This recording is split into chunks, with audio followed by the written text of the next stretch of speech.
देशाच्या रक्षणासाठी सीमेवर अहोरात्र पहारा देणाऱ्या शूरवीर जवानांप्रती कृतज्ञता व्यक्त करण्यासाठी आमदार विवेक कोल्हे यांच्या संकल्पनेतून व संजीवनी युवा प्रतिष्ठानच्या माध्यमातून एक राखी जवानों के नाम या विशेष उपक्रमाचं आयोजन करण्यात आलं। शिर्डी कोपरगाव ते गुजरात कच्छ पाकिस्तान बॉर्डरवर तैनात भारतीय सैन्य दलाच्या जवानांपर्यंत ह्या राख्या व शुभेच्छा संदेश संजीवनी युवा प्रतिष्ठानच्या वतीने पोहोचविण्यात येत आहेत। आज सकाळी श्री साई मंदिर गेट क्रमांक 4 समोर आमदार विवेक कोल्हे, श्री साईबाबा संस्थानचे मुख्य कार्यकारी अधिकारी गोरक्ष गाडीलकर यांच्या हस्ते रक्षारथाचं पूजन करत आरती करण्यात आली व रथाचं प्रस्थान करण्यात आलं। यावेळी प्रमुख पाहुण्यांना आत्मा मलिक स्कूलच्या जवानांनी मानवंदना दिली, तर शिर्डीतील विविध शाळांतील विद्यार्थिनींनी सीमेवर देशाचं रक्षण करणाऱ्या आपल्या भावासाठी एक शुभ संदेश आणि राखी भेट म्हणून आणली होती। यावेळी आमदार विवेक कोल्हे, मुख्य कार्यकारी अधिकारी गोरक्ष गाडीलकर, तर शिर्डीतून माजी नगराध्यक्ष शिवाजी गोंदकर, माजी भाजप शहराध्यक्ष सचिन शिंदे, धनंजय गाडेकर, चेतन कोते, अमोल गायके यांसह पंचक्रोशीतील मान्यवरांची उपस्थिती होती।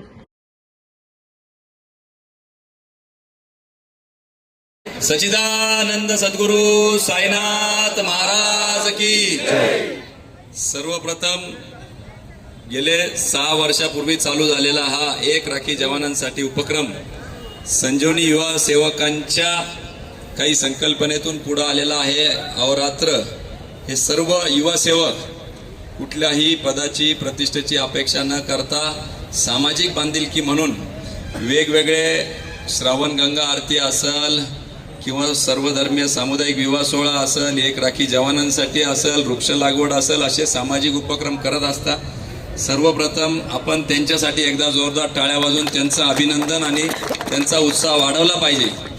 नामधारी जरी मी असलो तरी ही सर्व मंडळी त्या ठिकाणी अहोरात्र मेहनत घेत असतात। कोपरगावमधून चालू झालेला हा उपक्रम ज्यावेळेस मीडियाच्या माध्यमातून आम्ही त्याची प्रसिद्धी केली तर तालुक्याबाहेरून देखील अनेक आमच्या महिला भगिनी शिक्षकांनी आम्हाला संपर्क केला आणि आमच्या राख्या देखील तुम्ही त्या सीमेवरील जवानांसाठी पोहोचवा असं आवाहन केल्यानंतर आम्ही मागच्या वर्षी निर्णय घेतला की श्रद्धा आणि सबुरी या साईबाबांच्या पावनभूमीमधून ज्यावेळेस आपण बघता की साईबाबांच्या याच्यामध्ये देखील याचा उल्लेख आहे की एका देशभक्तासाठी आश्रय चित्रपटामध्ये मनोज कुमार यांच्या चित्रपटामध्ये देखील ते दृश्य दाखवलेलं आहे। आणि म्हणून देशहितासाठी लढणाऱ्या आपल्या सैनिकांसाठी या पावनभूमीतून आपल्या महिला भगिनींच्या वतीने आपण संदेश दिला पाहिजे या हेतूने मागच्या वर्षी आम्ही शिर्डी ते श्रीनगर हा रक्षारथाचा प्रवास सुरू केला आणि एक राखी जवानों के नाम असं त्याचं नाव बदलून आपण हा उपक्रम चालू केला।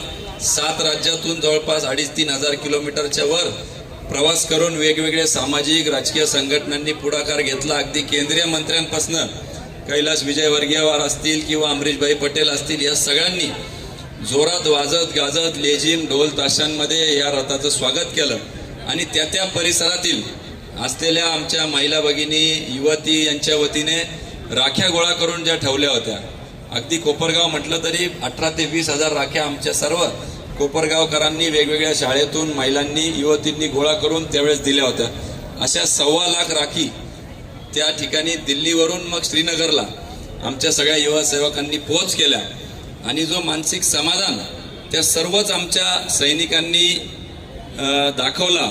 आणि त्याच्यावर नुसतं राखी पोचवत नाही तर राखी बरोबर आपलं एक संदेशपत्र असतं, त्या संदेशावर आमच्या बाल चिमुकल्या असतील किंवा महिला असतील, युवती असतील, हे वेगवेगळ्या संदेश आमच्या या सीमेवरील सैनिकांसाठी देत असतात आणि त्या वाचून काही लोकांचे डोळे पाणवले, काहींना भरून आलं, काहींचं ऊर भरून आलं आणि निश्चितपणाने त्यांना एक हिंमत देण्याचं काम की आपण ज्यावेळेस देश सीमेवर आपण 140 कोटी लोकांची त्या ठिकाणी रक्षा करतो आहे तर निश्चितपणाने त्यांना देखील आपली काळजी आहे, आपलं स्मरण त्या ठिकाणी होत असतं। जवळपास 15 लाखापर्यंत आपले हे सैनिक देशाच्या वेगवेगळ्या भागामध्ये पॅरामिलिटरी फोर्सेस असतील हे सगळे काम करत असतात आणि सण वार सोडून त्या ठिकाणी काम करता। भारतीय म्हणून आपण शांतपणे झोपतो, आपल्या बहिणीला आपण ती आपल्याला राखी बांधते आणि आपण तिला आश्वासन देतो की हो मी तुझं रक्षण करेल, परंतु खऱ्या अर्थाने जे सीमेवर आपली रक्षा करतात त्यांना कुठंतरी त्यांचं मनोबल वाढलं पाहिजे। की तुम्ही त्याग करून जो पाऊस ऊन वारा या सगळ्या गोष्टी विसरून त्या ठिकाणी आमच्यासाठी अहोरात्र काम करता. सियाचीन सारख्या -25-30 डिग्रीमध्ये किंवा राजस्थान सारख्या +50 डिग्रीच्या वातावरणामध्ये तुम्ही आमच्यासाठी देशासाठी त्या ठिकाणी लढता. याचा आम्हाला विसर पडलेला नाही. आणि पुढच्या पिढीमध्ये ज्यावेळेस देश अंतर्गत काही गतिविधींना ते बघतात आणि पॅरामिलिटरी प्रोसेस असतील, पोलीस असतील, इतर व्यवस्था करणारे लोक असतील, त्यांना जेव्हा आमच्या 15-15 वर्षाच्या मुली युवती अर्वच्य भाषेमध्ये बोलता, काहीतरी हातवारे करून त्यांच्या आया बहिणींवर तेव्हा अप्रू काढता, निश्चितपणाने सीमेवर असलेल्या आमच्या सैनिकांमध्ये कुठंतरी व्यथित होऊन नैराश्य येत असावी की ज्या देशवासियांसाठी आपण या ठिकाणी लढतो आहे, जीवाची आहुती देतोय, त्यांचा आपल्या प्रती असलेली ही भावना बघून निश्चितपणाने त्यांचं मन देखील थोडंसं नैराश्यामध्ये जात असेल. परंतु ह्या उपक्रमाच्या माध्यमातून आपण त्यांचा आत्मविश्वास वाढवण्याच्या दृष्टिकोनातून की नव्हे, आम्ही सर्व देशवासी, देशातील महिला भगिनी, सर्व सामाजिक संघटना आपल्या मागे भक्कमपणे उभा आहोत. आम्हाला आपला सार्थ अभिमान आहे की आपण जे देश हितासाठी करत आहोत हे सर्वांचाच प्रयत्न करून हा भारत देश आजपर्यंत घडलेला आहे. 75-80 वर्ष स्वातंत्र्याला नुकतेच पूर्ण झालेले आहे. आपल्याबरोबर इतरही देशाला स्वातंत्र्य मिळालं, तिथं काय परिस्थिती वेगळं सांगायची आवश्यकता नाही. भूकमारीने लोक मरताय. परंतु आज जगाची महासत्ता होण्याच्या दृष्टिकोनातून आपण चाललो आहे. हे एका प्रयासाने होणार नाही, किंबहुना राज्यकर्त्यांकडून होणार नाही. हे सबका साथ, सबका विकास, सबका विश्वास आणि सबका प्रयास, हे सबका प्रयासातला भाग म्हणून संजीवनी युवा प्रतिष्ठानच्या वतीने हा एक छोटीशी मोहीम आम्ही हाती घेतली आहे. पुढच्या पिढीमध्ये देशभक्तीचं वातावरण सळसळलं पाहिजे. आपल्या सैनिकांप्रती एक आत्मीयता त्यांच्यामध्ये भावना राहिली पाहिजे. हे स्वातंत्र्य मिळवण्यासाठी आपण अनेक प्राणांची आहुती त्या ठिकाणी दिलेली आहे. मोठी किंमत देशाने त्या ठिकाणी मोजलेली आहे. त्याची जाणीव आमच्या पुढच्या पिढीला झाली पाहिजे, राहिली पाहिजे आणि देशभक्तीचं वातावरण त्यांच्या रक्तात सळसळलं पाहिजे. या हेतूने हा आम्ही खरं तर अक्षरात या ठिकाणून चालू करतो. त्याला चांगला प्रतिसाद, संबंध राज्यामध्ये देश, प्रांत, जात पात विसरून सगळे लोक हात पुढे सरसवतात सामाजिक उपक्रमासाठी आणि मोठ्या संख्येने प्रतिसाद देतात.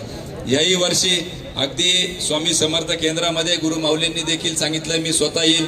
त्याचप्रमाणे गुजरातमधील काही मंत्रीगण असतील, पूर्व विधायक असतील, यांनी देखील पुढाकार घेऊन या उपक्रमाला चांगल्या पद्धतीचा पाठिंबा दिलेला आहे. शिर्डीकरांनी देखील अतिशय उत्साहात या रथाचं मागच्या वर्षी गडेकर साहेब होते, फ्लेक्सवर फोटो आहे. आम्ही ज्यावेळेस रक्षारथ पाठवला होता, अपेक्षापेक्षा जास्त चांगला प्रतिसाद मिळाला. निश्चितपणाने साईबाबांचा ज्या उपक्रमाला आशीर्वाद लाभतो तो यशस्वीच होतो आणि हा स्तुत्य उपक्रम आहे. प्रत्येक सणवाराचा काही ना काही साईचरणी या ठिकाणी संबंध जोडलेला गेला असतो आणि या निमित्ताने रक्षाबंधनाचा देखील साईबाबांची किमया बघा. प्रत्येक सणावारातून वेगवेगळे महिमा ते करून घेत असताना ही त्याचाच एक भाग म्हणून हा रक्षारथ उपक्रम मागच्या वर्षी चांगला प्रतिसाद मिळाल्यामुळे याही वर्षी आता वेगळ्या बॉर्डरवर आम्ही पाठवतो आहे. कच्छला यावर्षी देखील मोठा प्रवास आहे. कोपरगाव, सिन्नर, नाशिक, दिंडोरी होऊन गुजरात मार्गे थेट सीमेवर आपल्या जवानांपर्यंत पोहोचणार आहे. 4 ठिकाणी ते कार्यक्रम घेण्याचा त्यांनी देखील विनंती केली आहे, कारण की आमचं मनोबल त्या निमित्ताने निश्चितपणाने वाढतं. पुनश्च एकदा या उपक्रमासाठी आपण सर्वांनी भरपूर करण्यात आलेल्या एक राखी जवानांसाठी या कार्यक्रमास उपस्थित माननीय आमदार विवेक भैया कोले, शिवाजीराव बोनकर, शिर्डी आणि परिसरातील सर्व मान्यवर मंडळी आणि बाबांचे भक्त, प्रथमतः संजीवनी युवा प्रतिष्ठानच्या वतीनं सामाजिक बांधिलकी जपत हा जो उपक्रम राबवला त्याबद्दल मी त्यांचं प्रथमतः अभिनंदन करतो आणि त्यांना धन्यवाद देतो. गेल्या 6 वर्षापासून जे आपण हा उपक्रम जो आहे तो राबवत आहोत. कोपरगावमधून सुरू झालेला उपक्रम जो आहे, मागच्या वर्षी मी या कार्यक्रमासाठी उपस्थित होतो आणि शिर्डी ते श्रीनगर जवळपास म्हणजे वेगवेगळ्या राज्यामधून जे आहेत जवानांसाठी राखी गोळा करत जे आहे ते जवळपास 1.25 लाख राख्या जे आहेत ते आपण सीमेवर जे आहेत आपले जवान जे लढत असतात त्यांच्यासाठी आपण पाठवल्या आणि या वर्षी सुद्धा जे आहे ते शिर्डी ते कच्छ असा हा उपक्रम जो आहे तो आपण राबवत आहात. निश्चितचपणे हा उपक्रम जो आहे तो स्तुत्य आहे आणि आपल्या सर्वांसाठी प्रेरणादायी आहे, आदर्श होत आहे. आपले जवान जे आहेत ते भारताच्या सीमेवर जे आहेत आपल्या सर्वांचे रक्षण करण्यासाठी जे आहेत ते लढत असतात आणि ते लढत असताना आपल्या पाठीमागे जे म्हणजे सर्व भारत जे आहे, सर्व भारतातले नागरिक जे आहेत मोठ्या खंबीरपणे आपल्या सोबत आहेत, ही एक भावना जी आहे ती जवानांमध्ये निर्माण व्हावी या उद्देशाने हा उपक्रम जो आहे तो सुरू केलेला आहे. निश्चितचपणे अभिनंदनीय आहे. मी विवेक भैया आणि त्यांचे सर्व जे आहे यांचं मनपूर्वक अभिनंदन करतो. हा जो उपक्रम जो आहे हा उपक्रमासाठी शुभेच्छा देतो आणि सीमेवर जे आपले जवान लढत आहेत त्यांच्या पाठीमागे जे ते बाबांचे आशीर्वाद कायम राहो अशी श्री साईनाथांच्या चरणी प्रार्थना करतो. ओम साईराम.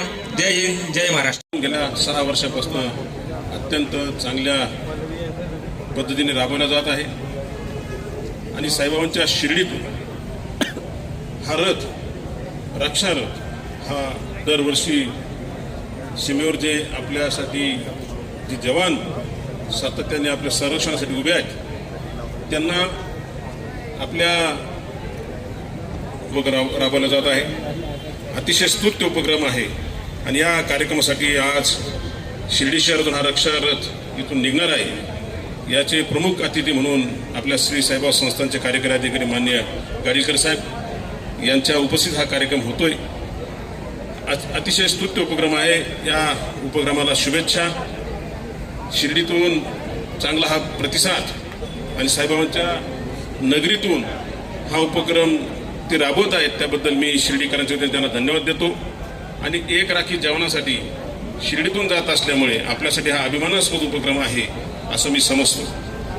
यांना परत या उपक्रमाला मी शुभेच्छा देतो आणि थांबतो.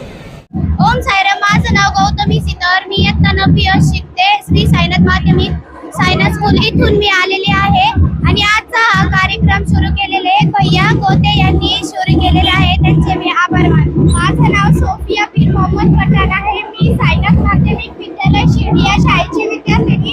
संजीवनी प्रतिष्ठान यांनी कार्यक्रम आयोजित केला. सैनिकांना राख्या पाठवण्यासाठी त्यांचे मनपूर्वक आभार मानते व आपले सैनिक जवान लढतात बॉर्डरवर, त्यांच्यासाठी एक राखी आणली आहे माझ्या बंधू भावांसाठी. त्यांचे खूप खूप आभार. थँक्यू.